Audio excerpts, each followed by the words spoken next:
before we receive communion here, I thought best speak a little bit about the gospel today, because again, this is another opportunity for us to see not the poverty of the language, but the poverty of the translator.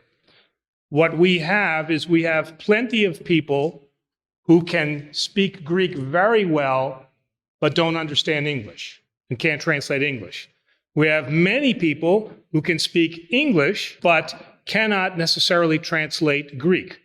So many times we've heard it said, and I grew up with this, and said, well, English is not that good of a language, and that's why we have to say it in Greek, because English doesn't do that. English actually is richer than the Greek language, because we have many, many more words for things than in the Greek language or the European languages. A lot of times we form words in Europe or in Greek by just putting words together. Whereas in English, we have individual and separate words that we borrow from other languages.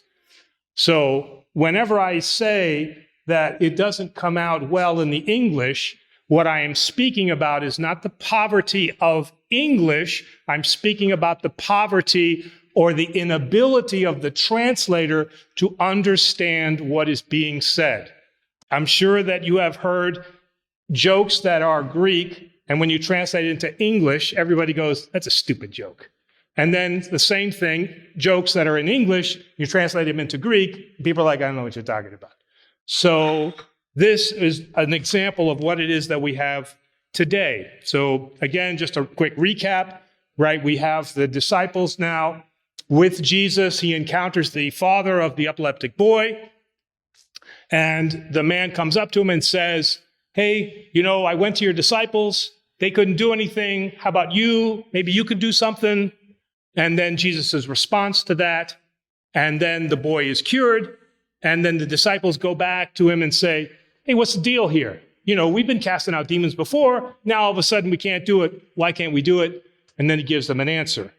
And so a couple of things that I just wanted to focus on that may have been missed when you read this. So number one, we have to not judge the man too harshly, because the man has probably heard that there were people that Jesus was healing. And also he heard that the disciples were also casting out demons, because, it previously in Mark and in the other Gospels, it says that the disciples were given the power by Jesus to go and cast out demons. So to give the guy a fair shake, he went to them, and they tried and were unable to do it. So the man is now thinking, because again, not everybody has this foresight that Jesus is the great Messiah and then that he is the Son of God. So he sees an unsuccessful attempt. So he goes to the senior rabbi, right? Just as you would, if there were two priests here, most of you would go to the more senior person, all right?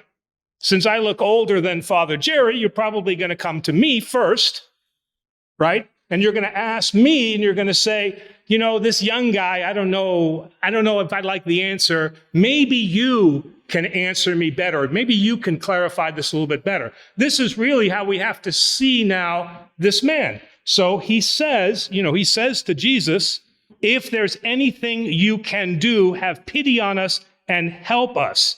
Now, Jesus' answer comes across very impolite, okay? And is it possible? So this is now a poor translation. In English, it's a poor translation because it comes out kind of offensive. It comes out where Jesus has said, if I can, don't you know who I am? I'm the Son of God. I can do anything I want. But this is really not the way that this comes out. So there is now, and we have to look at the punctuation, and we have to look at the form of the verb and of the sentence, dinami, possibility. Do I have the power? A more correct translation of this, which gives us a little bit better insight into the man's answer from Jesus' answer. So it's not just if I can, But actually what Jesus is saying to him is, in a much more elaborate manner, you have asked about what you think that I can do and whether I can help you. All right? But the question is not my ability. The question is it possible for you to believe? Now, that's a whole lot of words in enthine. So we have to look deeper at what's going on here. And what Jesus is answering him is saying, I can do this. The question is, do you believe that I can do this? And do you now have faith? And so the man answers him truthfully.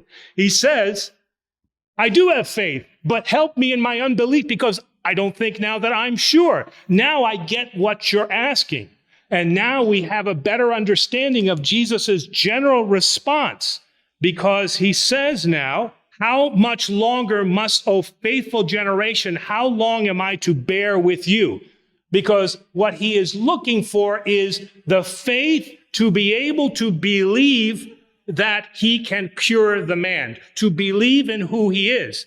And unfortunately, it doesn't come across with just the translation of if I can. It just sounds more pompous, all right?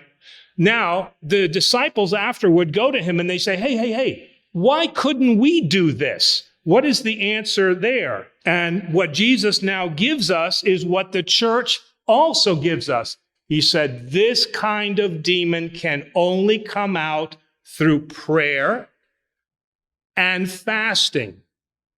What has been lost in the Protestant denomination is the second part of what was captured in Mark, the second part of what Jesus said. This type of demon can only come out through prayer and fasting. And it gives us, this gospel reading gives us now the idea and the meaning behind not just prayer, but also then the importance of fasting.